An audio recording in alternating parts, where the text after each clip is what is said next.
3 सालों से शमशान साधना कर रहा था। फिर मैंने आपका सत्संग सुना, जिसके बाद मैं वही क्रिया जो करता था वो सारी पूरी तरह छोड़ दी। लेकिन अब भी मुझे ऐसा लगता है कि शमशान से जुड़ी हुई चीजें मेरा पीछा नहीं छोड़ रही महाराज जी। रात दिन बहुत बुरे सपने, डर का एहसास और मतलब मन बहुत घबरा रहा है महाराज जी। अभी तो नाम शुरू किया है मैंने जपना। चिंता न करो, इस स्मशान को लादे घूम रहे, ये मुर्दा ही तो है। इसमें भगवान बैठे हैं इसलिए चल फिर रहा है। लोग बहुत भ्रमित हो जाते हैं, उनको सही मार्ग ना मिलने का। हम नौजवान है, बेमतलब का कुछ नहीं है यार। जब जिंदा का स्वरूप होने पर तुम कुछ भगवत प्राप्ति नहीं करते तो मरे हुए लोग हमारा क्या सहयोग कर देंगे? क्या वहां स्मशान में बैठे हुए हैं क्या? यमराज के यहाँ उनकी पिटाई धुलाई शुरू हो गई, या तो नर्क गए या तो स्वर्ग गए। कोई परम पद जाने वाला बात अलग है। इसलिए राम कृष्ण हरि भजो, भगवान का नाम जप करो। ये सब ऐसी बातें जिनमें जीवन बर्बाद हो जाता है, जीवन नष्ट हो जाता है। हम एक बहुत अच्छे साधक की बात कहते हैं। वो बहुत अच्छी साधना कर रहे थे और वो आद्याशक्ति को वश में करना चाहते थे। बड़ी पवित्रता से, हमें खूब परिचय में, बड़ी पवित्रता से, क्योंकि उस समय हम नैष्ठिक ब्रह्मचारी थे, उस समय हम भी साधना में ही थे। बड़ी पवित्रता से एकांत स्थल में रोज हवन और रोज नियम से करते थे।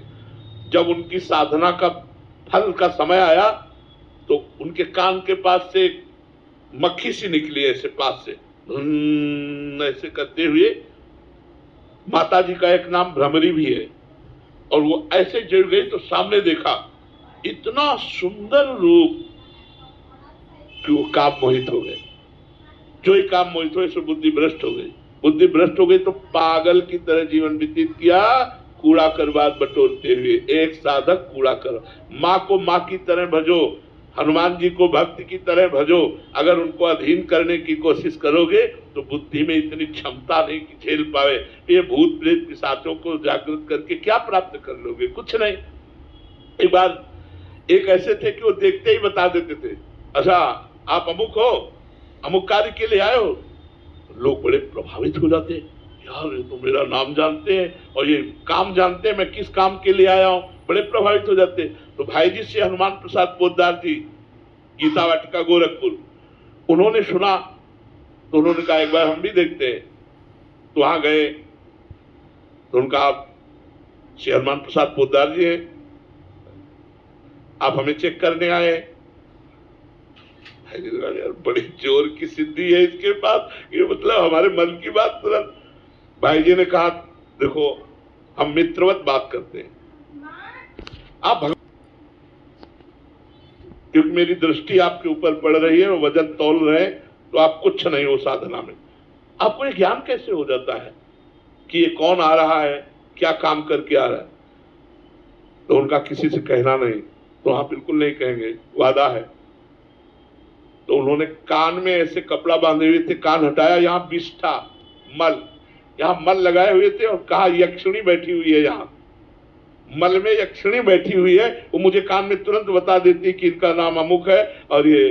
तब भाई जी ने कहा छोड़ दो ये, नहीं तो तुम्हारी दुर्गति हो जाएगी। जब तुम मरोगे तो तुम नरक को प्राप्त होगे, क्योंकि तुम यक्षिणी की सेवा कर रहे हो, यक्षिणी को रिझाकर रुपया कमा रहे हो, भगवान का चिंतन भजन नहीं कर रहे हो। तो तुम, अब एक दिन इसी भय से भयभीत होकर उसने पूछा यक्षिणी से कि मैं कहाँ मरूंगा, कब मरूंगा? तो उन्होंने बताया नर्मदा के किनारे इस समय मरोगे। तो उन्होंने जा करके नर्मदा के किनारे मरने की कोशिश की, तो उनको हटा करके पीछे ला करके कहा जिंदगी भर हमसे गुलामी कराता रहा, अब मैं तुमसे गुलामी करवाऊंगी। और उसे मार करके यक्ष बनाया, कल्याण नहीं हुआ। तो ये भूत प्रेत पिशाच मंत्र सिद्धि ये सब बेकार की बातें हैं। राम राम कहो, कृष्ण कृष्ण कहो, राधा राधा कहो, हृदय शांत रहेगा, प्रसन्न हो जाओगे और भगवान अधीन हो जाएंगे। सुमीर पवन सुत पावन नामू, अपने बस कर राखे रामू। जब भगवान अधीन हो जाते थे यार, और अधीन होने की क्या बात है। जहां मेरा भक्त चरण रखे वहां रखूं मैं हाथ, पीछे पीछे मैं फिरूं कभी न छाड़ू साथ। ऐसा प्रभु जब प्यार देते हैं यार, काहे कि इधर उधर परेशान हो रहे। कुछ नहीं, नाम जप करो भगवान का, और ये स्वप्न पूर्ण संस्कार हैं जो पूर्व वाले, वो भस्म हो जाएंगे तो सब खत्म हो जाएंगे, ये कोई बिगाड़ नहीं सकता।